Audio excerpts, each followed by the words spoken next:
Nicholas Empire. Right, ঘড়িতে সময় রাত 11:59 শুনছেন সব সময় নিকোলাস এম্পায়ার। আর শুরু হয়ে গেল হরর নাইটের আরেকটি নতুন এপিসোড, ভ্যালেন্টাইন। আপনাদের সবাইকে ভ্যালেন্টাইন্স ডে এর শুভেচ্ছা জানাচ্ছি। আমি নাজিব এবং আমার সঙ্গে সাউন্ডে রয়েছেন রিফাত। প্রথমেই আমাদের সঙ্গে কানেক্টেড হওয়ার নিয়মটি জানিয়ে দিই। আপনার যে কোনো রকম ভালো লাগা বা খারাপ লাগার অনুভূতিগুলো আমাদের সাথে এই মুহূর্তেই আপনি শেয়ার করতে পারেন। আপনি আমাদেরকে এসএমএস করতে পারেন। আমাদেরকে এসএমএস করতে চাইলে আপনি আপনার মোবাইলের মেসেজ অপশনে গিয়ে টাইপ করুন HN স্পেস দিয়ে আপনার নাম, স্পেস দিয়ে আপনার লোকেশন এবং স্পেস দিয়ে আপনার এসএমএসটি লিখে পাঠিয়ে দিন 9865 এই নাম্বারে। আপনি আপনার জীবনে ঘটে যাওয়া যে কোনো হরর স্টোরি আমাদের সাথে শেয়ার করতে চাইলে আমাদেরকে ইমেইলও করতে পারেন। আমাদের ইমেল অ্যাড্রেসটি হলো horrornight731@gmail.com।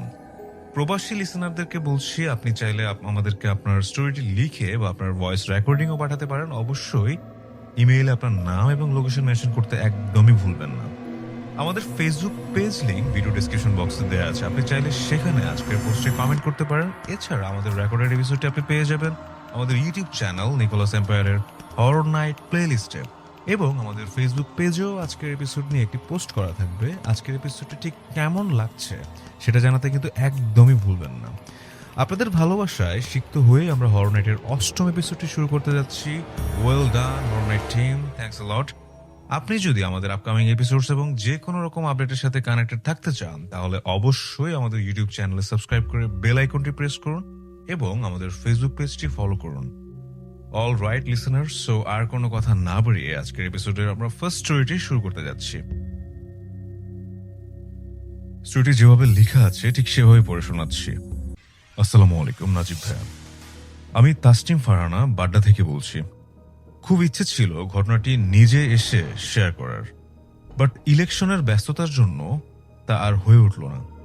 রিকোয়েস্ট করছি ঘটনাটি পড়ে শোনাবার জন্য। ঘটনাটি এখন থেকে প্রায় 4 বছর আগের। 2022 সালের মার্চ মাস ছিল তখন। প্রফেশনালি আমি কর্পোরেট সেক্টরে আছি, একটি মাল্টিন্যাশনাল কোম্পানিতে জব করছি। আমি ছোটবেলা থেকেই ঢাকায় বড় হয়েছি। সেই শৈশব থেকে আমার সাজগোজের প্রতি ছিল অন্যরকম ভালো লাগা। যাই হোক, ডিরেক্টলি ঘটনায় ফিরে আসি। প্রতিদিনের মতো সেদিন সকালেও অফিসে ঢুকবার পর জাস্ট মেকআপটা ঠিক করবার জন্য আমি চেঞ্জিং রুমে গেলাম। চোখের আইলাইনারটা টাচ করতেই আয়নায় একটা অদ্ভুত ব্যাপার লক্ষ্য করলাম। আমার মনে হলো আমি কোনো বৃদ্ধ মহিলার ফেস দেখতে পেলাম আয়নায় ঠিক আমার পেছনেই। যাই হোক, ব্যাপারটা আমি খুব একটা পাত্তা দিলাম না। এরপর ঠিক 1 সপ্তাহ পর একদিন রাতের বেলায় বেসিনে মুখ ধোবার সময় আমি খেয়াল করলাম সেই একই বৃদ্ধ মহিলার অবয়ব ঠিক আমার পেছনেই দাঁড়িয়ে। আমি সেই বিকৃত মুখটি দেখে চিৎকার দিলাম এবং এক দৌড়ে আমার রুমে চলে এলাম। ঠিক সেদিন রাতেই ঘুমের মধ্যে আমি কানের সামনে একটা ফিসফিস আওয়াজ শুনলাম। হঠাৎ চোখ খুলতেই দেখি সে বৃদ্ধ মহিলাটি আমাকে বলছে, আমার সাথে চলো, আমি তোমাকে নিতে এসেছি। আমি চিৎকার করে উঠলাম এবং জাস্ট কয়েক সেকেন্ডের মধ্যে আমি সেন্সলেস হয়ে পড়লাম। যখন সেন্স ফিরে এলো তখন লক্ষ্য করলাম আমার চারপাশে ফ্যামিলির সবাই। একজন আলেম আমাকে ঝাড়ফুঁক দিচ্ছেন। তিনি আমাকে একটা তাবিজ দিয়ে বললেন সব সময় এটা সাথে রাখতে। এরপর টানা 7-8 মাস কোনো প্রবলেম হয়নি। একদিন ঘুমানোর সময় আমি ঘুমের মধ্যেই হেঁটে হেঁটে দরজার সামনে চলে গিয়েছিলাম। আমার মা আমাকে দেখে প্রচন্ড ভয় পান। আমি উচ্চ স্বরে বলছিলাম, আমি আজকেই মারা যাব। এই জীবন আমার একদমই ভালো লাগে না। অনেক চিৎকার করছিলাম। কয়েক সেকেন্ড পর সেন্সলেস হয়ে পড়লাম এবং সাথে সাথে আমার ফ্যামিলির সবাই আমাকে জাস্ট সেখান থেকে ক্যারি করে আমাকে ড্রয়িং রুমে নিয়ে এলো। এবং এরপর যখন আমার জ্ঞান ফিরল তখন দেখলাম আবার সেই আলেম সাহেব। তিনি লক্ষ্য করলেন যে আমার হাতে যেই তাবিজটি দেয়া ছিল সেটি আমার হাতে নেই। মনে হয় কোথাও পড়ে গেছে অথবা আমি হারিয়ে ফেলেছি। এজন্যই আমাকে পজেস্ট করেছে আবার। যাই হোক, উনি একটা নতুন তাবিজ দিয়ে গেলেন। এরপর ভয়ঙ্কর একটা কথা বললেন। 1999 সালে আমাদের বিল্ডিং এর ঠিক উপর থেকেই একজন বৃদ্ধ মহিলা সুইসাইড করেছিলেন। তারপর থেকে এই বাড়ির বিশেষ কিছু মানুষ এর সাথে অদ্ভুত কিছু ঘটনা ঘটতে থাকে। আমরা সেই বিল্ডিং এ জাস্ট 1 বছর ধরে উঠেছিলাম এবং আমার সাথেই এই ঘটনাটা ঘটলো। এরপর আমরা সেই বাসাটি ছেড়ে দেই। আলহামদুলিল্লাহ, এখন আমি বেশ ভালোই আছি। এই ছিল আমার ঘটনা। ভালো লাগলে পড়ে শোনাবেন। অলরাইট লিসেনার্স, আমরা এতক্ষণে দেখতে পাচ্ছি যে আমাদেরকে অনেকে এসএমএস করেছেন, and thank you so much Tasnim for sharing such a wonderful story. So আমরা এই মুহূর্তে কিছু প্রাপ্তি স্বীকার করে নিই। আমাদেরকে রফিক চট্টগ্রাম থেকে এসএমএস করেছেন, ভাইয়া হরর নাইটের গল্পগুলো শুনে রাতের ঘুম ভাঙে, সত্যি স্পাইন চিলিং।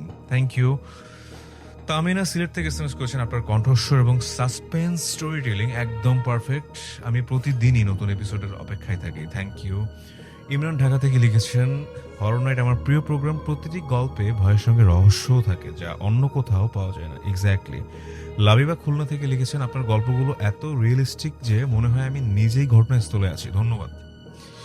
সাজিদ রাজশাহী থেকে লিখেছেন, এই প্রোগ্রামের ভয়ের অনুভূতি অন্য লেভেলে, প্রতিটি গল্পে সাসপেন্স ও হরর একসাথে। Thank you. নুসরাত নারায়ণগঞ্জ থেকে লিখেছেন, হরর নাইট আমার ফেভারিট। আপনার গল্প শোনার পরে ঘুম আসে না, কিন্তু আনন্দও হয়। Wow, very interesting. Anyways listeners, আমাদেরকে এসএমএস করতে চাইলে আপনি আপনার মোবাইলের মেসেজ অপশনে গিয়ে টাইপ করুন HN স্পেস দিয়ে আপনার নাম, স্পেস দিয়ে আপনার লোকেশন এবং স্পেস দিয়ে আপনার এসএমএসটি টাইপ করে পাঠিয়ে দিন 9865 এই নম্বরে। সো লিসেনার্স, আমরা আর কথা না বাড়িয়ে আমরা ফিরে যাচ্ছি আমাদের দ্বিতীয় ঘটনায়। ঘটনাটি লিখে পাঠিয়েছেন মোহাম্মদ ইমরান। সো আমরা শুরু করছি, যেভাবে লেখা আছে সেভাবেই পড়ে শোনাচ্ছি। আমার নাম মোহাম্মদ ইমরান।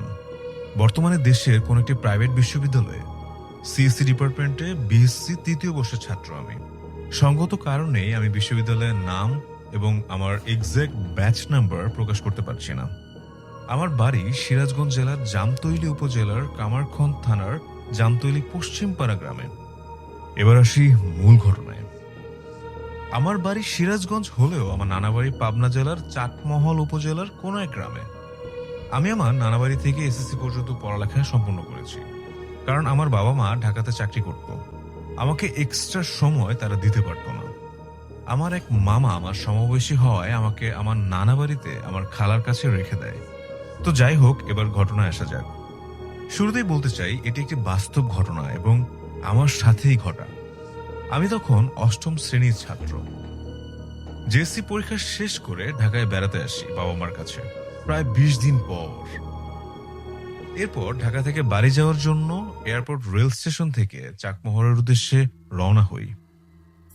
উল্লাপাড়া নামক একটি স্টেশনে কোনো এক সমস্যার কারণে ট্রেনে লেট হয়। আমি চাঁদমোহর স্টেশনে নামি। তখন রাত প্রায় 11:40। সময়টা ছিল শীতকাল। স্টেশনে নামার পর প্রথমে আমাকে ভ্যানে করে চাকমোহল নতুন বাজারে যেতে হবে। তারপরে নতুন বাজার থেকে আরেকটি ভ্যানে করে গ্রামে যেতে হবে। তো যথারীতি স্টেশন থেকে বের হয়ে রাস্তায় দাঁড়াই, কিন্তু কোনো ভ্যান ছিল না। যেই 2-3টা ছিল, তারা একজন লোক নিয়ে অত দূর যাবে না।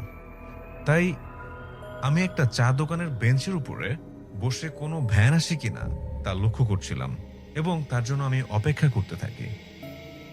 তখন রাত প্রায় 11:48। একটা ভ্যানও আসে না। এদিকে রাস্তার দিকে তাকিয়ে থাকতে থাকতে হঠাৎ একটি ভ্যান আসে। সেই ভ্যানটি যখন আমার সামনে এলো, আমি দেখতে পেলাম ভ্যানে প্রচন্ড পরিমাণে পাট লোড করা ছিল এবং ভ্যানটি হরিপুর নামক এক গ্রামে যাচ্ছিল।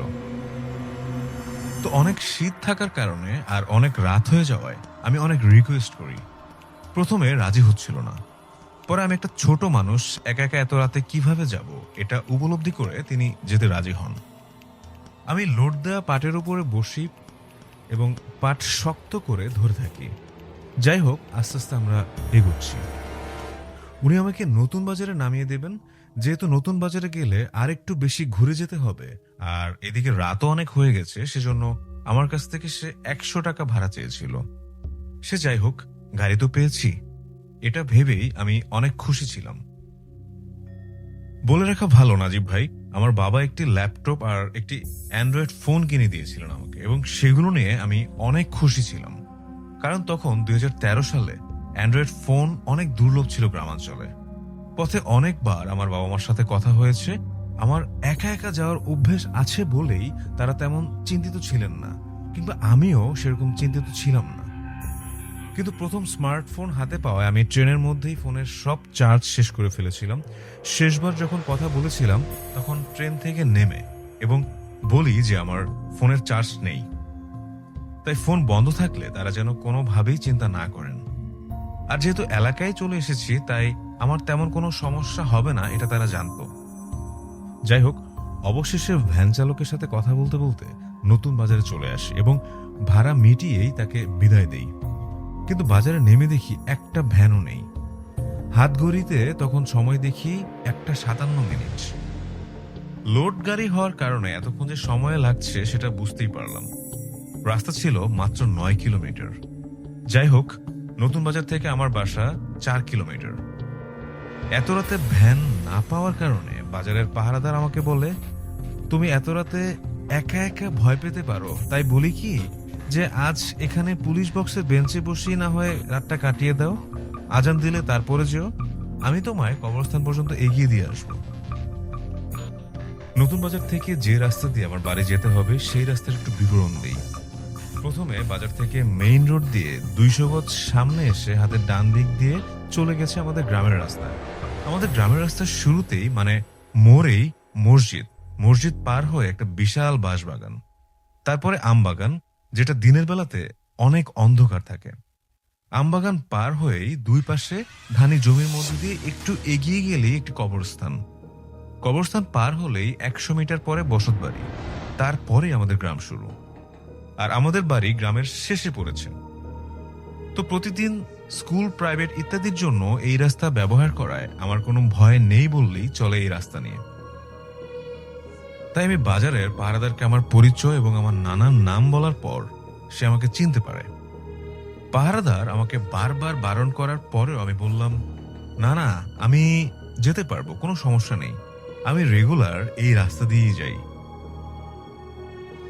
তো আমি যখন হাঁটা শুরু করেছি সে বাজারেই লোড থাকা পাটকাঠির গাড়ি থেকে 1 আঁটি পাটকাঠি এবং ওনার কাছে থাকা একটা গ্যাস লাইট বের করে আমার হাতে দিলেন এবং বললেন, বাবা, যখন তুমি বাঁশবাগান পার হবে তখন তেঁতুল গাছ পার হওয়ার সময় অবশ্যই অর্ধেক জ্বালাবে, আর কবরস্থানের আগে একবার জ্বালাবে, যে আগুনে তুমি কবরস্থান পার হতে পারবে। যথারীতি সেই কাজ। তার দেয়া আগুন আর কাঠি নিয়ে আমি তখন হাঁটা শুরু করি। শীতের রাত, একটু জ্যোৎস্না আলোতে আমি একা পথ চলছি। যাই হোক, গ্রামের সেই মেইন রাস্তা থেকে নেমে আমাদের গ্রামের রাস্তা দিয়ে বাঁশবাগানের মাঝামাঝি এসে কিছু পাটকাঠি জ্বালাই এবং তেঁতুল গাছ পার হওয়ার আগেই সেটি নিভে যায়। আমি দূর থেকেই কোনো একটা মানুষের মতো কাউকে দেখতে পেলাম এবং ভাবলাম, জ্বালিয়ে আর কি হবে, সামনেই তো মানুষ আছে। এই ভেবে এগিয়ে গেলাম, কিন্তু অবাক করা বিষয় হলো সেও আমাদের গ্রামের দিকে এগোচ্ছে। এতে আমি মনের মধ্যে একটু সাহস পাই। এবার আমাকে আর একা থাকতে হবে না এবং একা যেতেও হবে না। তাকে বেশ কয়েকবার পিছন থেকে ডাকলাম, কিন্তু সে যেন থামছেই না। উল্টো আমাকে রিপ্লাই করলেন, ভাগ্নে, আসো, সমস্যা নেই। তখন আমি একটু দ্রুত হেঁটে তাকে ধরার চেষ্টা করি, কিন্তু তাকে ধরতেই পারছিলাম না। সবসময় মনে হচ্ছিল তিনি আমার সাথে সমান দূরত্ব বজায় রাখছেন। তখনও বুঝতে পারিনি যে আজ আমার সাথে কি হতে চলেছে। এরকম ভাবে আমি আমবাগান পার হয়ে আসি। কবরস্থান পার হওয়ার আগে আমি ওনাকে আবার ডাকি, জোরে ডাকি, বলি, মামা দাঁড়ান, আমি যাব। আচ্ছা, আপনার নাম কি? সে আমার কোনো কথারই উত্তর দেয় না। আর একটা বিষয় খেয়াল করি যে আস্তে আস্তে লোকটি বড় হয়ে যাচ্ছে। তখন আমি কবরস্থান থেকে 100 গজ দূরে, আমি বুঝতে পারি না যে আসলে কি হতে যাচ্ছে আমার সাথে। হঠাৎ লক্ষ্য করলাম এটা কোনো মানুষ না। তখন আমার প্রচন্ড কান্না পাচ্ছিল এবং আমি অনেক ভয় পাচ্ছিলাম। তারপর যখন আমার সামনে তাকাই তখন দেখি লোকটা এত বড় আকার ধারণ করেছে যে আমি দাঁড়ানো অবস্থায় তাকে আমার ঘাড় উঁচু করে দেখতে হচ্ছে। তার চোখ দুটো এতটাই সাদা যেন অন্ধকারে সাদা আলো দাঁড়িয়ে আছে কবরস্থানের ঠিক মাঝখানে। আমার দিকে তাকিয়ে আছে, কিন্তু সে আমার কাছে আসছে না।